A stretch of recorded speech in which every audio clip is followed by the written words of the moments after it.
Oh, I'm just getting ready for my multi-camera shoot. I've got 11 cameras. Do you think that's enough? You're right. I should add more.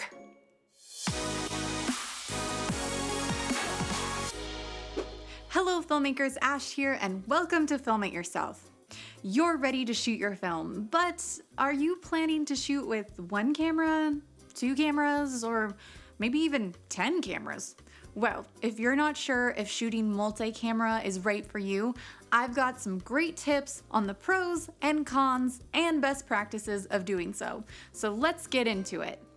First up, let's talk about the pros of multicam shooting. The most likely reason you choose to shoot multicam is because it's extremely time efficient. It allows you to get multiple shots all at the same time.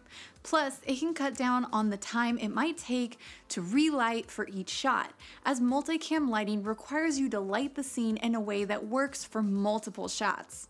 So, if you've got a limited amount of time to shoot, then it might be the right fit for you. Next on the pros list is that it can also help your actors. By shooting multicam, your talent doesn't have to do the same performance over and over again as they would in a normal single camera shoot. This is especially helpful when it comes to shooting heavily improvised or stunt-related scenes, as the actions and dialogue in the scene might not be repeatable.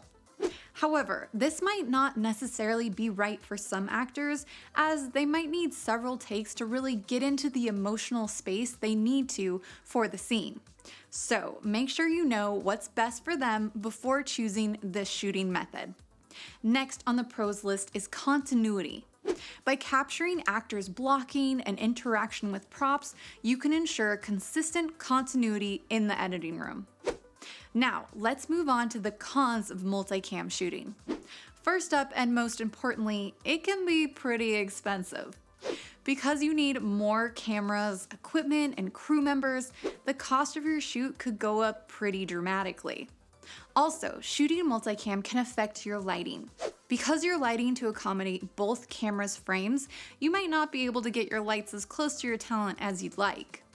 Thus, your director of photography might not be able to finesse the lighting as much as they normally would in a single camera shoot. Okay, so now that you know the pros and cons, let's go over some best practices for shooting multicam. First up, let's talk about planning. Once you've decided to shoot multicam, I highly encourage you to storyboard it out. This way, each camera operator knows exactly what shot they should be getting while on set. Next up, let's talk about them cameras. When shooting multicam, you want to make sure the cameras you're shooting on match. So, for example, if you're shooting on a GH5 for the wide shot, make sure the other cameras are also GH5s, or at the very least, other Panasonic cameras.